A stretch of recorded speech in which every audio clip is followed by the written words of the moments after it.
All right. Good afternoon. My name is Jonathan Harrison, and I'm a financial planner at Sound Stewardship.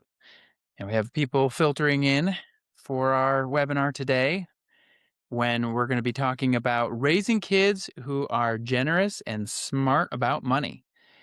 And we have a great webinar series lined up this year. Last month, we had a guest from JP Morgan come in and talk about the 2026 Guide to the Markets. So if you missed that, you can check that out on YouTube, on our YouTube channel. And next month, for Developmental Disabilities Awareness Month, we have my business partner, Matt Severson, talking about special needs planning and how to manage your money when you have family members or loved ones with special needs or disabilities. But this month, to talk about raising kids who are smart or generous and smart about money, I have Kristin Schroeder. Kristin is a fellow certified financial planner and our marketing manager here at Sound Stewardship. But maybe most importantly for sure, she's also a mom. So welcome, Kristin. Thanks for joining us. That's right. Thanks for having me, Jonathan. I'm glad to be here. Since we're talking about parenting, can you tell us a little bit about who you parent and what's going on with your family right now? Yes, I'm married, and my husband, Chris, and I have two daughters. They are 12 and 10. So we are just on the precipice of adolescence and making some transitions in how we're handling money at our house. So Yeah. it's a good time. We thought it would be an interesting conversation with the two of us because I also have three kids, a 14-year-old daughter, a 16-year-old son, and a 19-year-old son. So three young adults, a little earlier in the process. So I can tell you all sorts of things I did wrong and what we can do differently, or how to even talk about maybe with some young adults. That's So right. yeah, I look forward to it. So maybe you can speak to a little bit of like why this topic matters. Like why are we talking about it? Yeah, that's a great question. I think this topic is important because what you learn when you're young impacts your financial habits for the rest of your life. So while children are young, we're able to form habits early. And by forming those habits, it helps build confidence. And we want to raise people who are financially confident. And we know that knowledge is power. So the more knowledge we can give kids while they're young, it helps them feel empowered as they get older. And it also prepares them for adulthood and just lays those tracks for healthy financial management and financial literacy down the line. One of the things I thought would be fun to do is to get some participation from those who are joining us live. Yes. So you get to help with this discussion here, and because you're talking about what happens in childhood matters for the rest of your life, I thought an interesting question we could ask everybody. That what I'd like you to do is in the bottom of our Zoom here, there's the Q&A. So we'll do a little kind of impromptu poll, and you can just answer in the Q&A if you're joining us live. And that is, what is one of your earliest experiences around money? Hmm. And how do you think that had an impact on you for your life up until now? Yeah. So what's one of the earliest memories you had, one of the earliest things you learned about money, and how that has helped or hurt you in life so far? So put that in the Q&A if you're joining us live on Zoom. If you are watching the YouTube replay, just put a comment in the YouTube. So we'll give people time to enter those and maybe circle back and share some. Yeah. But I know a lot of our discussion is going to be centered around the book "The Opposite of Spoiled," Yeah. and that's by Ron Lieber. "The Opposite of Spoiled: Raising Kids Who Are Grounded, Generous, and Smart About Money." I read this book several years ago when my kids were younger, Mhm. and when I say read, I listened to the audiobook, which It is still also counts. available. Yes, And you listened to this book as well, right? And it had an that's impact right. on your parenting? Yeah, I had listened to it for the first time back in it was probably 2017 or 2018, so my girls were significantly younger then, and it's been interesting revisiting it now because things that didn't apply then definitely apply now, and I'm just picking up different things for this age and stage of parenting that I didn't pick up when I read it the first time. So it was a good lesson to revisit books that are valuable from time to time because this was one that I remember when I read it the first time, it made an impression, and so I'm glad that we're having this conversation to revisit some of those things. Yeah. Mm, Some of the memories that people have mentioned, one mentioned that receiving an allowance helped them know how to set goals and mhm, save yep, specifically. Another that in order to have any money to allocate to different things, they had to work yep, and earn it. yep, Another talked about having different categories for like give, save, and spend early in elementary that helped them like figure out. And we're going to talk more about that one. I know. yes, we will. Um, Somebody talked about actually remembering their parents sitting down specifically on payday and, Mhm, doing checkbook, managing their budget, and maybe at the time not even realizing the significance of that, but yeah, now seeing, or instilling in them an importance of managing it coming in and going out. yeah. Um, do you have Kristen, do you have a particular memory that resonates with you or when you think about early lessons about money? For sure. I remember probably the earliest memory I have is going to the grocery store with my mom and her having her coupons and going through and making choices with the coupons that she had. And then when she would check out, having the checkbook register and balancing the register there. And then when we would go home, her continuing to just manage the checkbook register and reconciling that. And it's interesting now because obviously that's less common these days.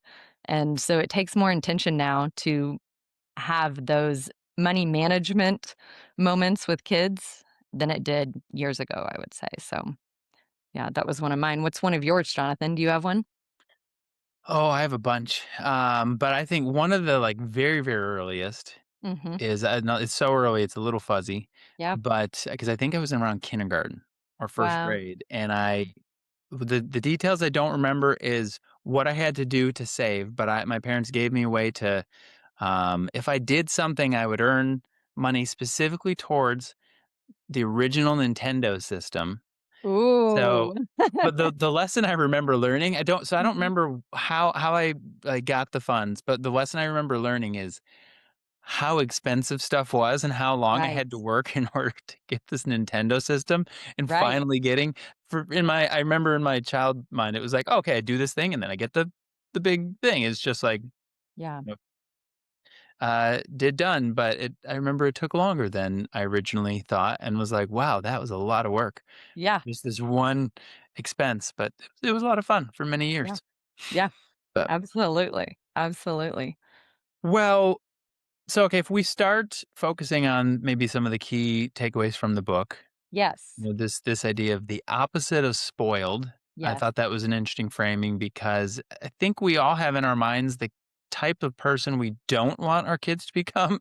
For Like sure. the idea of being spoiled and entitled and just Yeah. very self-focused. Yes. But what is the opposite of spoiled? Like, what are the things that maybe I know Ron in the book, or as you're thinking about parenting, helped or want for your kids instead of just want to avoid?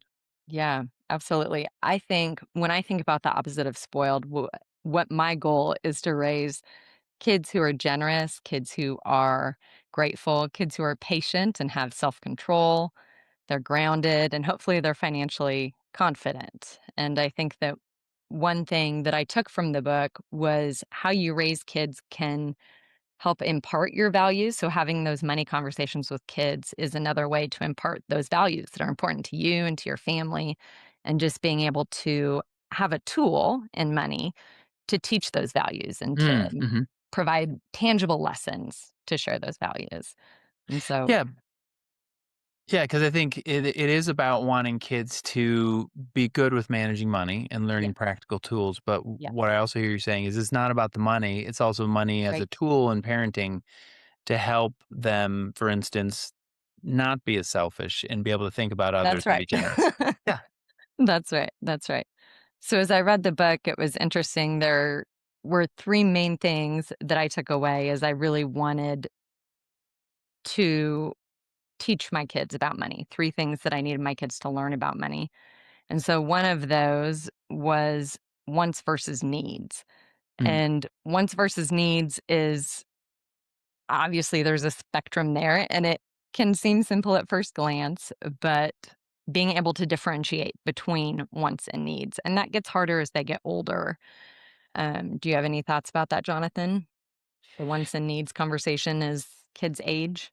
Yeah, I mean, when kids are young, and particularly in, our culture, our society, we take care of all their needs. Yes. So, in terms of Yeah. them managing their money, they don't have too many actual needs, Mhm. except maybe when you step back and talk about what the household needs and Mhm. helping them understand, like, a lot of our money is actually going to our needs, like for the house and for groceries and for things, so that when they're trying to understand, like, how come we're not getting all these things I want, Yes. it's and I think you even had a story about, like, how come we can't afford such and such. Yes. Do Yes. you want to share that?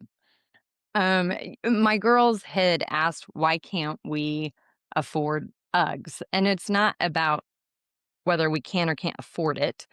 The question is, we're not going to prioritize a designer shoe purchase. And so it's interesting to think about how kids will sometimes interpret that you can't afford something, but really it's a priority choice in values. So we're just valuing spending money on experiences as opposed to things, but Yeah. having the opportunity to name that and then explore that with them is really important. I remember, and I know we're going to share later, Mhm. a framework around, like, okay, when kids ask really awkward or weird or uncomfortable questions, they can Yes. kind of come up. Well, you have some ideas Yeah. about dealing with that. But I remember one for me that relates to this is my middle child one time asked me, like, how much money do we have in the bank? And Right. it's just, we're driving somewhere. I'm thinking about my day, doing something else, and all of a sudden he asks this. It's like, wait, what are you? And because I'd read the book and Yes. some of the framework that you'll share, instead of answering, I started asking questions about, like, Yeah. where's this, trying to figure out where this questions come from. Yeah. And to skip to the end of the conversation, what was going on in his mind is s similar to the Uggs. He wanted, Dippin' Dots, and evidently every time we were at the ballpark or the zoo or someplace that had Dippin' Dots, we were like, "Oh, it's too expensive." Like, "No, we don't," because I didn't wanna spend $12 on a ice cream thing or Right. whatever. And so in his mind, it's like, "Oh, we don't have much money in the bank?" And so he was trying to say, Right. like, "How much money do we have in the bank? Right. Because if we have a lot, then I can, yeah, we of course we can pay for Dippin' Dots." Right. And so it was an opportunity for me to talk about wants versus needs, and just the fact that we have it doesn't mean that we wanna spend it on the first thing that comes to mind for us.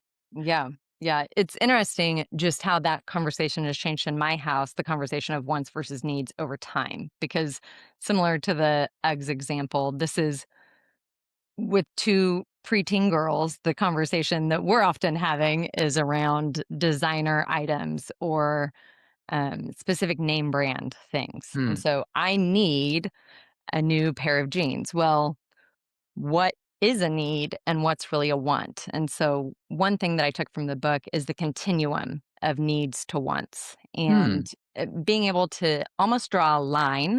If you're thinking about the x axis or plane, needs on the left, wants on the right. And one suggestion in the book was to actually draw a line. So figure out, where are you going to differentiate between Hmm. needs and wants? So, Yeah, because you could definitely argue, if I'm your children, like, yes, shoes and clothing are needs. yes, exactly. And they have tried to argue and they will continue trying to argue because they are persistent.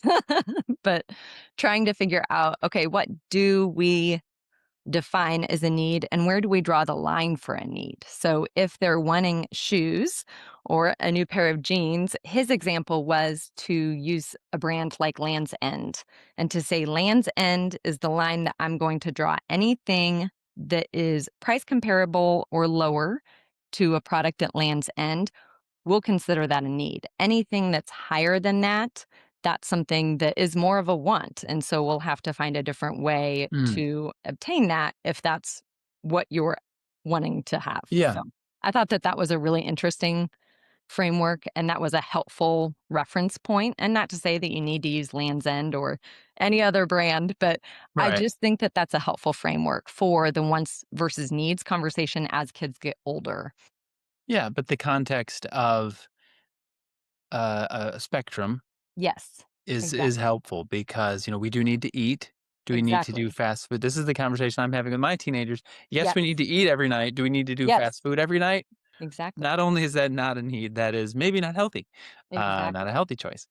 That's Exactly. great. Okay, so yeah, there's a few key lessons you took away from the book. One was the difference between wants and needs, Yes. and I think that leads well into this. The second one, Yes. what somebody actually commented that you know the person who did give, save, and spend, Yes. that even with the spend, that kind of want and need fits in that category. But that leads well to the second takeaway that you were talking about. Yes. That's Yeah. fun. The second takeaway was just differing between the purposes of saving, spending, and giving, and making sure kids have experiences to practice Hmm. spending, saving, and giving them the tools to do that, and making sure that they have experience with each of those categories while they're in our homes.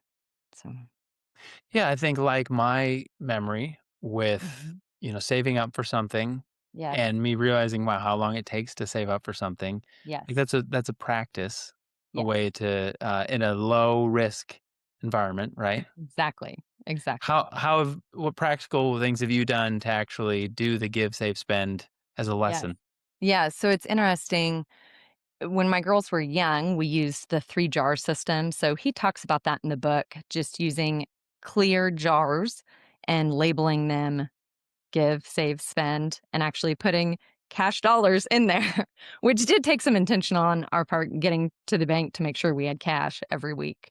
But actually allocating amongst those 3 jars and then giving kids the opportunity to spend from those things and use that money. So the spend was one of the best teaching tools because obviously you're able to go out and be at the store and you see a stuffy. The thing when my girls were young was always a stuffed animal. So they would want a stuffed animal. And well, do we have the money in our spend to spend that on the stuffed animal?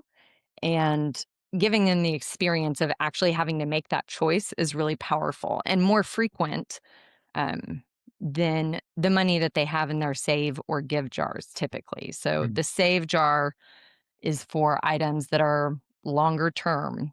You are saving up for something very specific. Like right now, my daughters are saving up for vacation. So we'll be vacationing this summer at the beach, and they both have their savings goals and they're planning to spend their money on vacation. So they have a very tangible goal. They're trying to each hit $100 in their savings so that they can spend it on vacation. Hmm.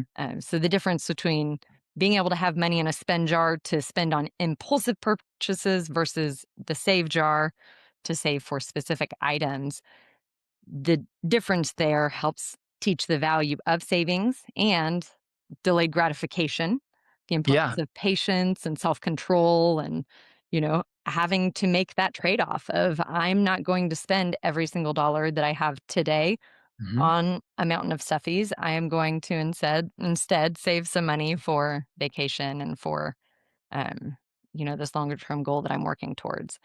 And it's been interesting. My 12-year-old recently asked about college. She's like, "Well, does my save money go towards college?" And so we are going to have to transition some of that down the line. And we explained to her that your save money is for your specific save goals. We have other college funds for you, but it's an interesting conversation having those as she's gotten older. So Yeah. I do think it's helpful to call out that at the different ages have different needs. yes, yes, And when our kids were younger, we tried to connect their save goals to hmm something that was more attainable for them yes, so that they could both experience the process of saving and delayed yes, gratification and being patient, but hmm also get to the end. So we didn't pick yes, like, "Hey, you as a, 6-year-old, you're saving for a car when you turn 16." right. That's not what we did, or Right. college. It was something that was gonna take them some time, but not so long that they would get discouraged and not remember the reason for it, so that they would feel both the act Yes. of saving, but then Yes. the fun of being able to spend it because they reached their goal. That's right. So those goals can become a little longer the older they get, But I think that's an important thing to remember is not to jump in too hard with like, "This is for your Roth IRA Yes. account," Yes. when they're, the 7-year-old, Yes. unless the 7-year-old's really fired up for that. But for most kids, they need something a little more attainable earlier on. Yes, yeah, and I think that was one other thing I took from the book was just as kids are asking for more conversations about money, or if they have curiosity around money, Mhm. you want to engage that. So encourage that curiosity because they are, wading into those waters, and just being willing to go there with them is so important. So, um, I think that that's one thing that I took from the book that is something that I want to implement more going forward. And as my 12-year-old has started to ask those more difficult questions, and thinking about car purchases down the line and college and those things, she's just starting to ask those questions. And so I think that it's helpful to think about wanting to engage them in that conversation.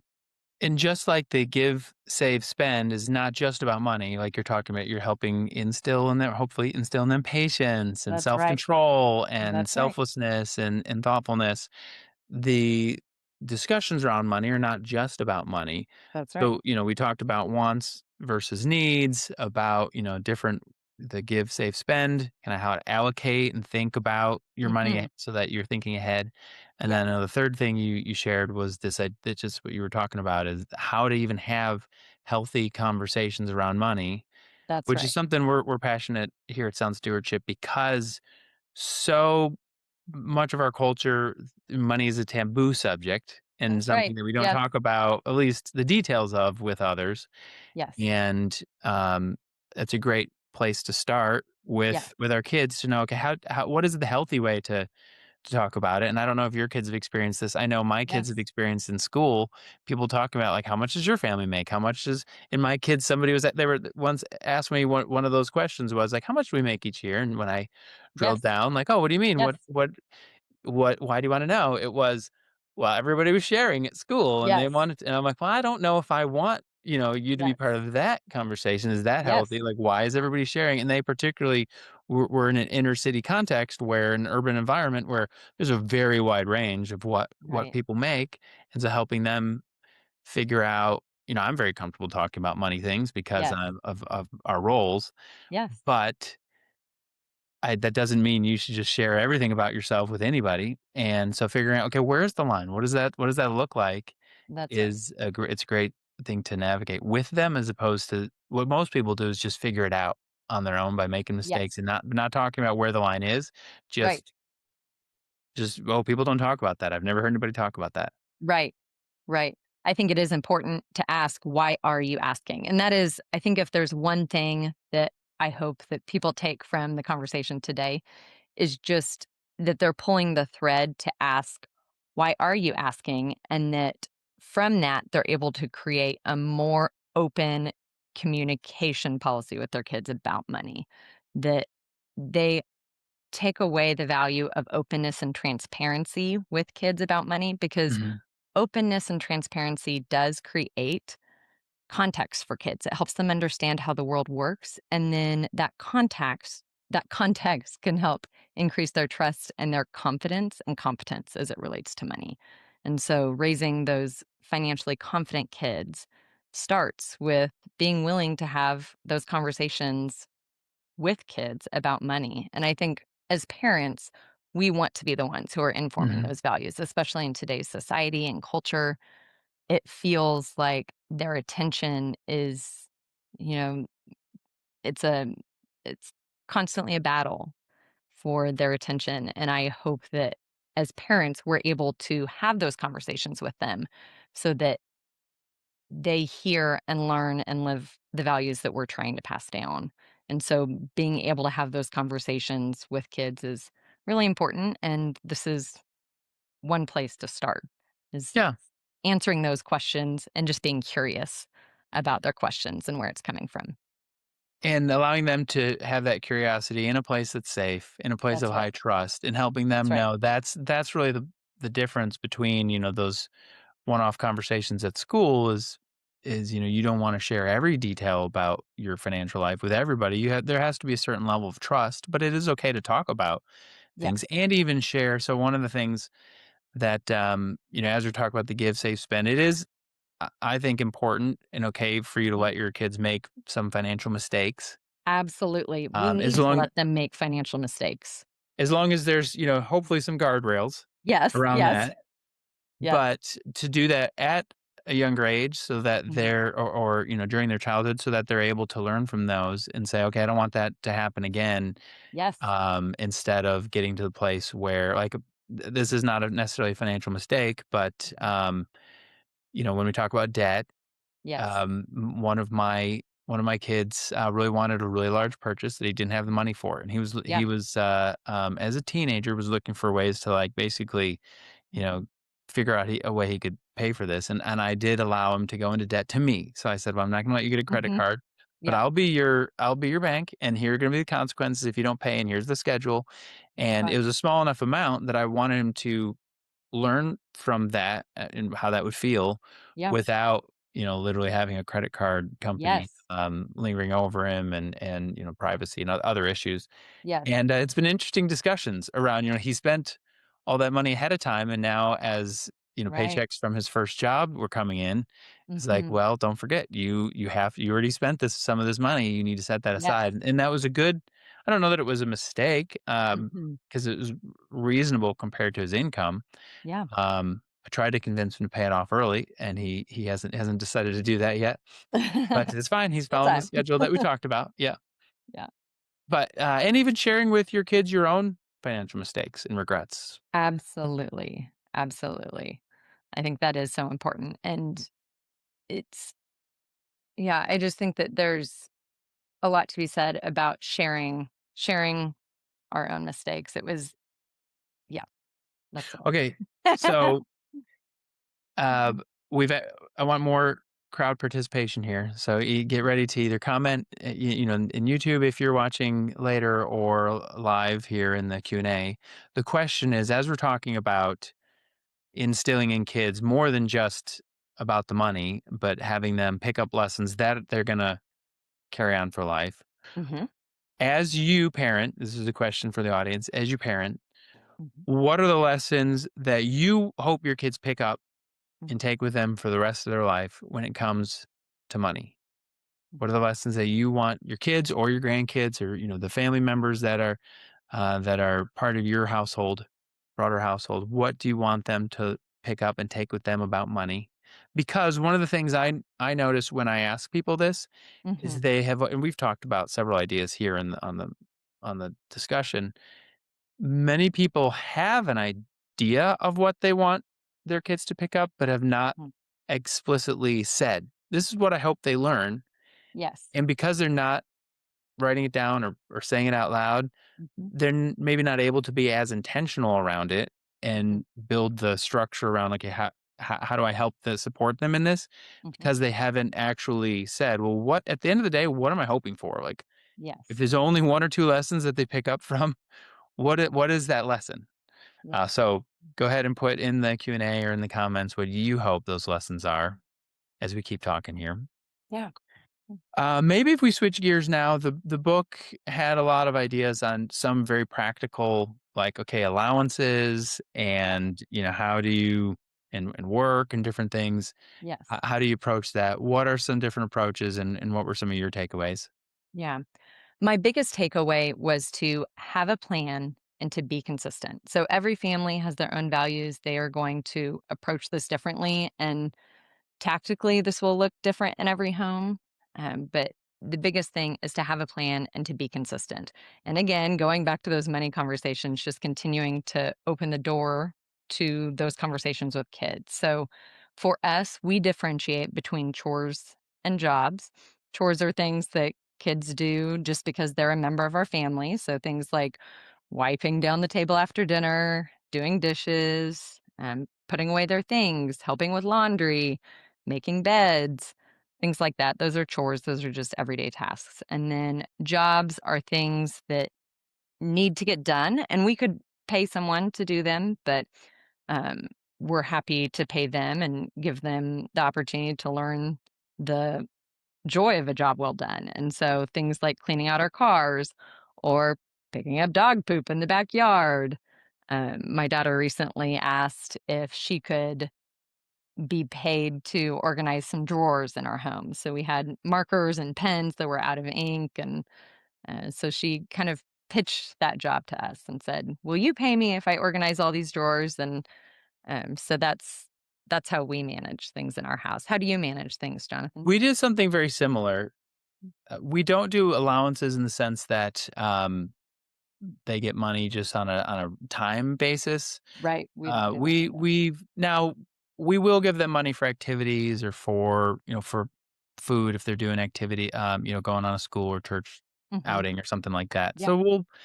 And then we'll pay for their needs, like Yeah. some level of shoes and clothing. If they want, back to your Land's End example, if they want something above that Yes. brand or with that line that we're willing to do, like they can contribute their own to help get above that. So, but we'll Yes. take care of their needs. And then for actual like an income, we tied it to work as well. So again, had the exact same thing. There were some chores you just have to do because you're Yep. part of the household. But then Mhm. jobs were normally for us things that other professionals I could pay to do, like washing the dog, like mowing Mhm. the yard, Yeah. things that frankly I didn't want to do. Right. And Yes. so they Yep. didn't wanna do them either, but if, and I would pay enough that would actually tie the work to money. That's where money comes from, is Yep. from working. If you want money, if you wanna be able to do these things we talk about, then, Yep. like, you're gonna have to work. Yep. And, sometimes they didn't wanna do it, and so they didn't get paid. Yeah. And, although if, Yeah. in our household, if you were say, the mower Mhm. that summer and you missed your mowing, like, it gets bid out to the other siblings. Exactly. And and Mhm. if they don't do it, then Yep. or if they take over, I mean, they could take your job from you for the summer, and Yep. then whoever did it, whoever's now the mower, they get right of first refusal to get the Yeah. yard done because the yard was our highest paying one for a long time. Yeah. But Yeah. It's interesting. The thing that I have noticed with our job opportunities in our house is that if the girls have a specific goal that they're saving for, there are a lot more jobs that get done. So right. they're much more interested when they have a goal, and that reinforces for me just the power of having savings goals and writing them down and knowing this is what I'm aiming for and having a plan to get there. I think that that's something that I see with them when, they're trying to plan and save for vacation this summer. My youngest daughter is very motivated right now, and every couple of days she's asking, "Can I clean out your car? Can I go pick up the poop in the backyard?" Like, she's very motivated because she has a specific goal, Yeah. and that is important. I notice that when we're more relaxed about those goals and they don't have a specific goal for the save money, then it becomes, not as important to them. They just don't Yeah. prioritize doing those jobs, and so that's one thing I wanna do more consistently is try to have very specific save goals for them and have them write it down Mm, and be consistent about revisiting those goals too. Um, that's great. yeah, I think writing it down and revisiting as a family is something we could do more of in my house. It is interesting when it's ahead of time Mhm. how, motivating that can be, whereas, there was another example of it. I don't know if she would call it a mistake, but my Yeah. daughter had an opportunity. It was uniquely an opportunity that was a one-time thing, like, she couldn't save Yes. for it and then do it Yep. because, she had an unexpected opportunity to spend some time with the Casey Current team Oh, and, wow. really That's wanted so to buy a cool. jersey that they could sign because, Yes. it's not like she gets invited to, like, hang out with the players very often, so she Yep. wanted to have a jersey, but Yes. that was way more money than she had in her spend or save Right. category. Right. So Yep. we did advance it as a form Mhm. of, again, parent debt, Yes. Yes. and, one of the lessons both for us and for her is because she'd already unlike the parent debt with the other situation where Mhm. it's a small portion of his pay, Yep. this was such a big burden for her as a younger child that it took so Mhm. long for her to pay that off that Yeah. it was actually not as motivating for her to work because it's just gonna go to my thing anyway. It didn't feel Yes. it was hard to for her to whittle that down, and I don't know if we shoulda I think it was a unique opportunity, so, Mhm. and something not we wouldn't usually just pay for. But anyway, so that helping your kids, like, okay, what did you learn from that? Even talking through it. Yes. Yeah, I Um, do think the reflecting on the experience, even with the small things that they're spending money on, asking them, "Was that worth it?" You know? It's interesting. I can share one story real quick.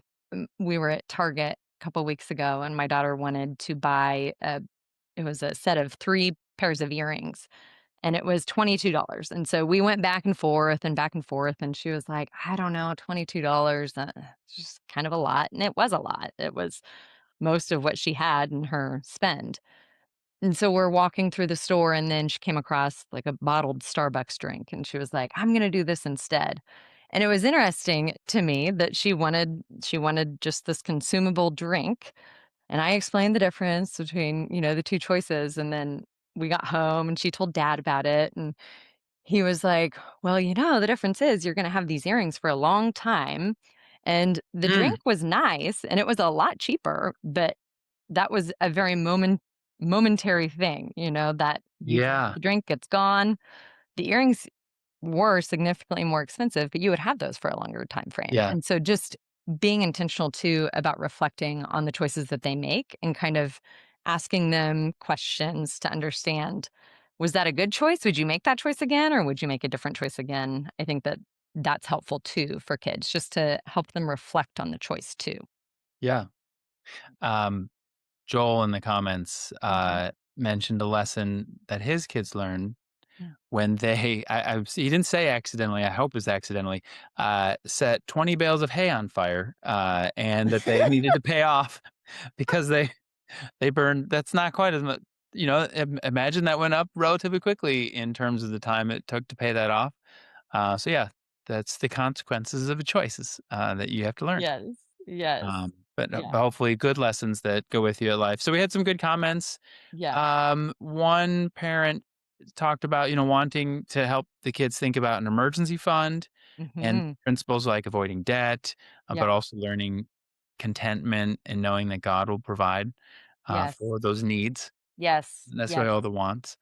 Yes. One parent talked about wisdom and learning how to use money wisely. Mhm. One said budgeting, when done right, gives you freedom to spend instead of actually restricting your spending, which is what you Absolutely. think of it as. I love Uh, that. Learning healthy ratios about like where to send the money. Mhm. And yeah, one parent mentioned seeing YouTubers or TikTokers can give an impression that money making is very easy instead of Absolutely. Ugh, the fact that hard work is often required. yes. And then also self control, Yes. understanding when it's okay to spend things on wants, but also that if you overspend, then that might take away from needs in the future. So, That's right. No, that's right. That's right. um, Those are all so good. well, okay. What about as we kind of gear up towards the last part of our discussion? What about generosity Yeah. and teaching gratitude and generosity in ways to help kids think about beyond just themselves? Yes. Yeah. I think that this is something that's really important to do at a young age. As early as you can, try to explore what your kids feel generous towards. So, what do they feel pulled towards? What tugs on their heartstrings? And I just think it's important to move towards those things. So, Mm, trying to explore, what are you feeling led to give towards? We support a couple of kids through Compassion International.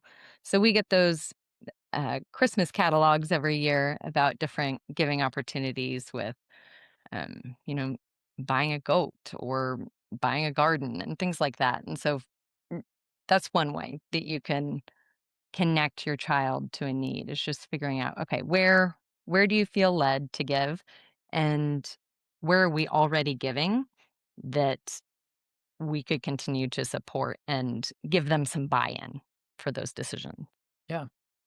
What about you? Yeah, I think very similarly. So, we talked about the give, save, and spend categories, but as far as the give category, Mhm, and instilling in them when they have income, this concept of a tithing and just, mhm, set aside a regular amount. yeah, And as far as like when and how to give away, yeah, figuring out, what are they seeing in their life and in their community? What are they either passionate about? mhm, And that could be Some of my kids have been involved in, local music groups like the Mhm. Kansas City Youth Symphony or the Youth Yeah. Chorus, and supporting organizations like that. Yeah. Sometimes since they do a lot of work with those, they're not as thrilled about supporting it while Mhm. they're active members and spending their time on it. Yeah. We did the catalogs, that was fun when our kids were younger, and Yes. then at one point, when the kids got to a certain age, we started allocating even from our own funds and our family giving Mhm. fund, we use Yeah. a donor advised fund Mhm. to say, "Okay, we have a certain amount of dollars that you can each give away because God has blessed us." And so Yes. actually, in addition to their own give bucket, letting them give from ours and doing that as a family. And Yeah, I love sometimes that. that's news based, like Mm. when the war in Ukraine first started, that Mhm. the kids were very aware of that, and we had even been to a charity gala around an organization that had worked in Ukraine right before that, Oh, and wow. so like it was like kind of on the top of their mind, and so it was fun for us to be able to say, God's blessed us, we have money that we can support the people in Ukraine, and Mhm. then they each gave different answers for how they wanted to do that. I come with Yeah. ideas because of Yeah. their ages to say, Yeah. one of my children said, "Guns. I want to get guns and weapons to the Ukrainian people," and I said, "Well, maybe let's focus on like." Yeah. The governments can figure that side of Yeah. it out, like, let's Yep. focus on the humanitarian and, Let's zoom out a little. Yeah. right. But wha it's fun how you see their personalities come out, but this is one really focused on humanitarian aid and food and water and, like, people, Absolutely. another focused on entrepreneurs and people Yes. whose businesses were, the background of the economy, but also being very disrupted because, they're in a war zone, and Yes. another focused on children, and Yes. kids who are hurting Yes. in that environment. So it's their personalities work out. For sure. Um we just went through that exercise again with year end. And, Mhm. at year end, my wife and I put money into our donor advised fund and then Yeah. wanted the family to be involved in giving it. And I would say a common experience with families is when they try to give together. Yeah. It happened to me when I said, "Hey, kids, you can each give $1,000 away. And, let's talk about that as a family." Yeah. And they're like, "Okay, okay." And then nothing. Yes. So weeks go Yeah. by. It's like, "Okay, don't Yes. forget you have this giving money." Yeah. Nothing. And they Yeah. just they didn't even know what to do, or, their lives are hectic, and so finally I put all the places that we'd given to ever, Yep. put their logos on one Word document and printed that out, and I then love that. table said, "Okay, Yeah. here are the places we gave. Where do you wanna give?" That's awesome. And, several of the places we ended up giving weren't even on the sheet, but it kinda got Mm. It got the their mind conversation going. Yeah. started. Mhm. You do have to sometimes prompt it more, and then we talked about, "Okay, you picked that organization, like, why? What's going on that made you think about that?" Yeah. And, it's not always deep and, Yeah. this huge metaphysical conversation, but it was a good Yeah. discussion, Yes. and, so that's some of the ways we've seen it done. Yeah. I love that. That's awesome. That's awesome.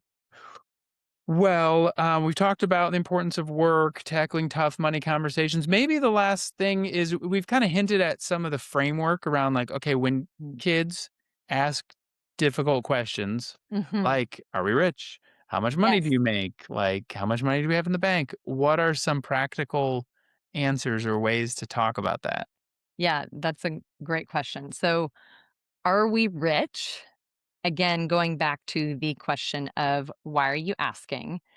And one thing that I took from the book was as kids are asking these questions, trying to give them more information in age appropriate ways. So, Hmm. for instance, my daughter recently asked, how much money do we make?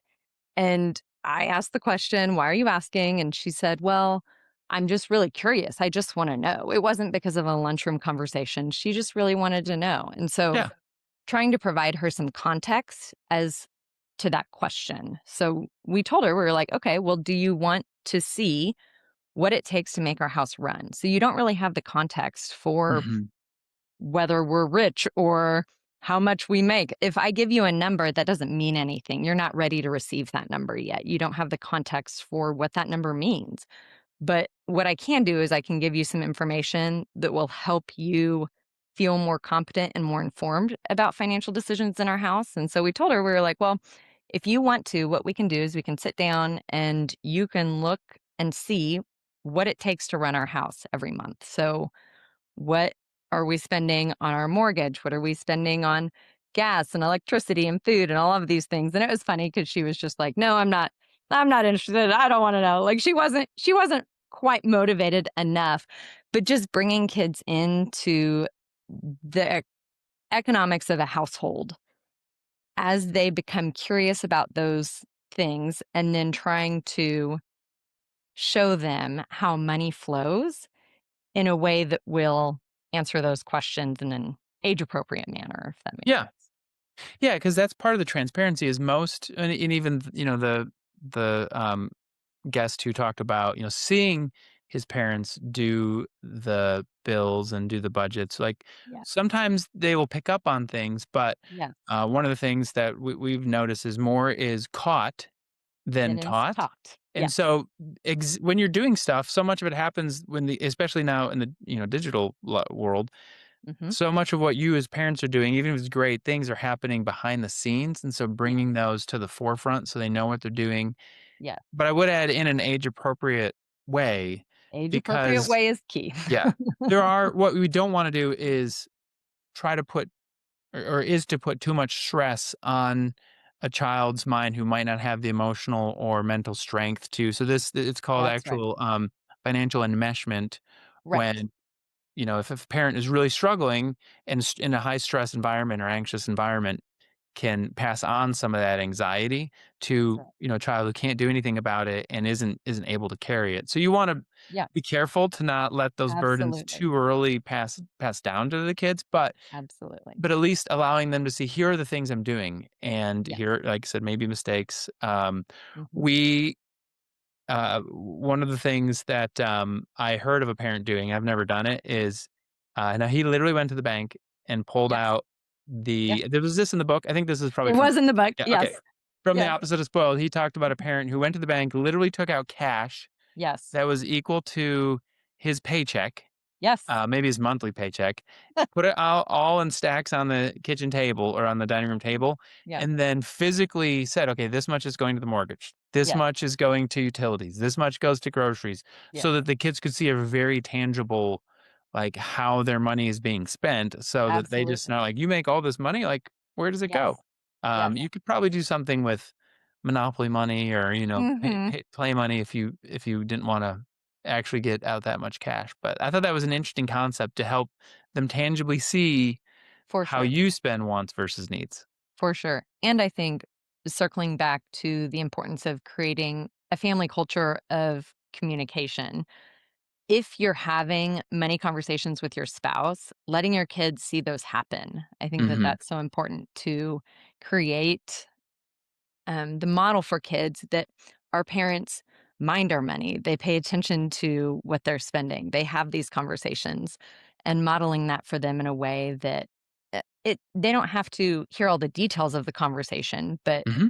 my girls know that on Sundays we typically have a conversation and we're reviewing Monarch to see what does spending look like over the past week. And I think that that's important for kids too, just allowing them to see those spaces where those conversations are happening is important. Yeah, that's great. And I'll throw in a quick pitch that if those conversations are tense, Yes, if you're having struggle and you're like, "I don't want my kids into this conversation," maybe that's a great time to get a third party involved, like a financial planner. To absolutely. money financial tensions are present in every household, Yes, and it's not the tension isn't the problem. It's how is there a healthy way to address it and deal with it? And a lot of times, having an expert like a financial planner, or if needed, a counselor, sure. can help figure out what's the healthiest way for us to actually have the conversations. Yes, One of the things that is helpful for us to share our priorities to our kids is because then um, when a spending want came up, like, "Hey, we wanna do this," yes, uh, you know, we could bring up the goal we're saving for. So, yes, for instance, we like to yes, travel, yes. and, my wife's family's from Ireland, so we go to Ireland or Mhm. we went to Japan last summer, and so, when spending decisions come up, it's like, well, we're saving for Japan, and Yes, so, including spending money for them, for yes, souvenirs and things, uh, we've already decided, like, we can't do that right now, we're saving yes, for Japan, don't forget yep, that's in helping them it's also a yes, great excuse when you're like, yes. I just don't wanna do that. No, no, no, Yeah. my kids might see this video, Yes.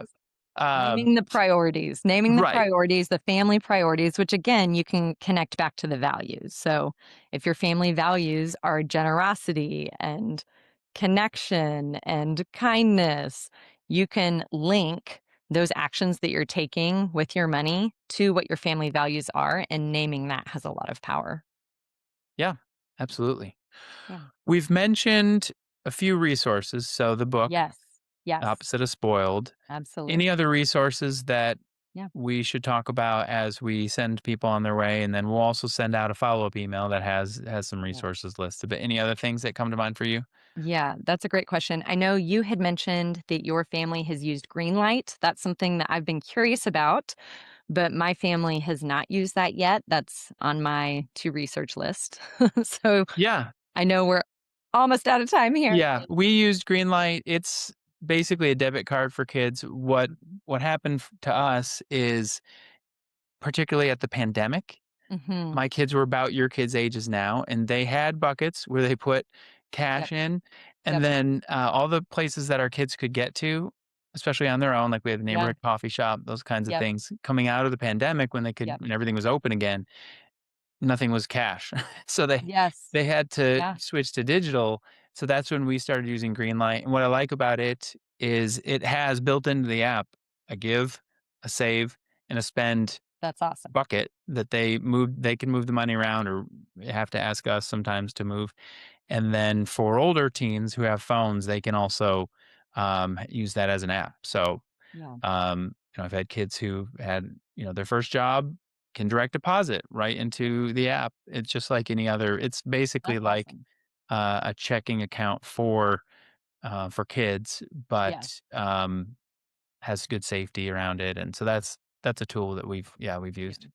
That's awesome. I didn't mention it earlier, but we have kind of bridged the gap between the 3 jar system and Greenlight by using a Google Sheets, Yeah. that we can just reference when we're out at the store because it did become an issue. The girls would wanna spend something from their spend category, and I wouldn't know exactly how much they had in a spend category, so Mhm. we just started tracking it in Google Sheets, and that's how we've been managing it the past couple of years, but I think we're probably ready to move to something like Greenlight now. So, I'm glad you shared that because I think Yeah, I have friends who've used that resource, and that's helpful as well. and I'm sure there's others out there. A client just told me that they use Chase. They actually switched their family Mhm. banking to Chase Yeah. because, they have good accounts for Mhm. kids. Not all banks will let you do checking accounts for minors, and Yes. so Yeah. you have to kinda figure out what's gonna work well there, Yeah. but that's helpful. So I think that might be it for today, but thank you so much, Kristen, for Yes. sharing, Thanks for having and me. It was a great conversation. And next month, as I mentioned, we are talking about families with special needs and the unique financial planning that comes alongside that with Right. my partner, Matt Severson. Mhm. And next month, we're trying something new. We'll be, for those joining live, we'll actually be doing that via YouTube instead of Zoom. So the information will still go out by email. So subscribe to our newsletter if you want to receive that info. But I hope everybody has a great rest of your week and learn something helpful about parenting kids around money. So thank you, everybody. Thank you. Bye. Bye.